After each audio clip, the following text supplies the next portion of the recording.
বাহিনী হিসেবে যে পরিচয় দিব আমি পুলিশ, এই পরিচয় দিতে স্যার ভয় লাগে, লজ্জা লাগে স্যার।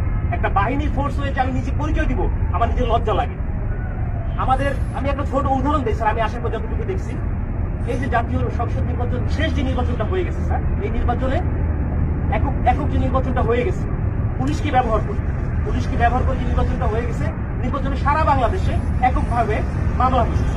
কিছু মামলা গায়েবী মামলা, যে মামলাগুলো ভিত্তি নাই, এই মামলাগুলো আমাদের কি দিয়ে করাইছে।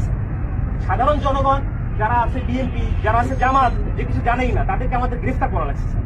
জনগণের মধ্যে আমাদের যে শত্রুতা দৈরাত্য সৃষ্টি হয়েছে স্যার, এই সাম্প্রতিক সময়ে একটা বিষয় থেকে আমাদেরকে নির্দেশনা দিচ্ছে যে এলাকায় কোনো বিএনপি জামাত থাকতে পারবে না, এলাকায় কোনো অন্য ভিন্ন ধর্মাবলম্বী কোনো কিছু থাকতে পারবে না।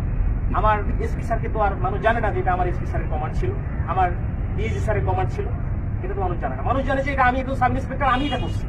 সন্তোষ নামে একজন সাব ইন্সপেক্টরকে মেরে ঝুলাই দিচ্ছি।